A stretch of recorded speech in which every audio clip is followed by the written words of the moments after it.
E aí como é que começou o plano, que foi o plano que eles sempre tentaram colocar em prática e que agora é em prática? A gente começa fazendo o seguinte: para tirar o poder do Estado, temos que tirar a capacidade do Estado de investir. Porque quando o Estado investe, nós todos investimos. E nós todos temos direito, pelo menos em tese, a um pedaço do resultado dessa riqueza gerada. E como é que você impede o Estado de investir? Fazendo uma emenda constitucional 95, que proíbe durante 20 anos os investimentos do Estado. Ele não é um limite de gastos, a não ser que você não considere juros da dívida gasto.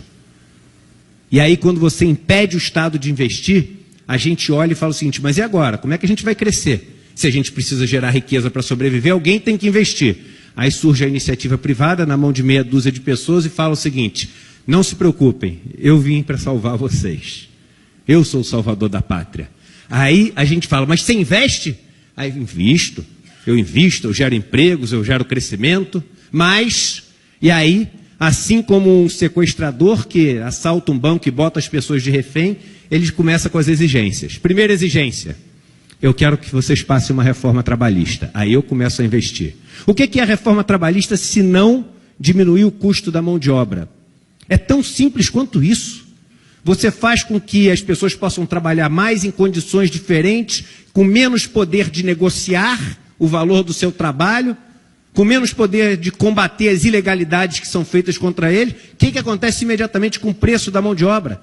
Cai. E para eles o preço da mão de obra é simplesmente mais uma das linhas da planilha de Excel, como tem aluguel, como tem o preço da luz, como tem o preço do algodão se ele faz uma camiseta. Não existe uma pessoa, um nome atrás daquele número. Há muito tempo nós deixamos de dar nomes aos bois. Eu, quando era pequeno, meu avô tinha uma fazenda e ele falava assim: nunca dê um nome ao boi, porque senão você não consegue matar.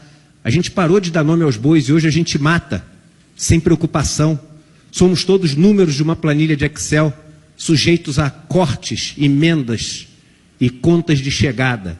E aí a gente passa a reforma trabalhista e fala: solta o refém, por favor. Ele fala: não, só solto quando você passar uma reforma da Previdência.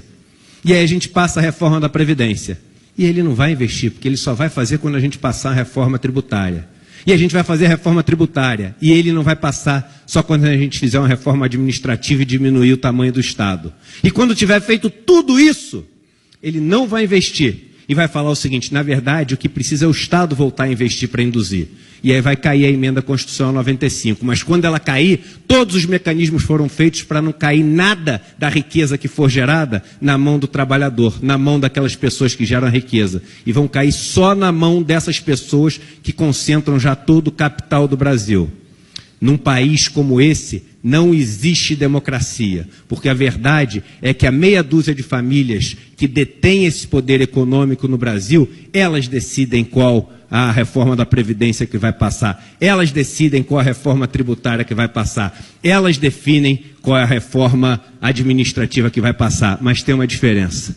Eu não votei em nenhum fabricante de cerveja, nem dono de banco, para ditar os caminhos da minha vida. A gente vota em deputados, em senadores, em governadores, em prefeitos, em pessoas que já não são representativos das pessoas que a gente vê na sociedade, mas pelo menos são eleitos pelo voto.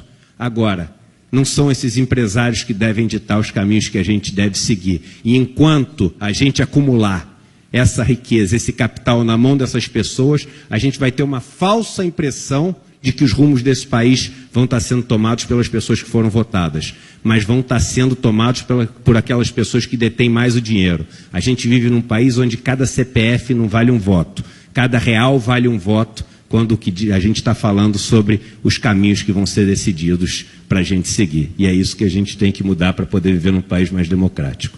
É isso aí, muito obrigado.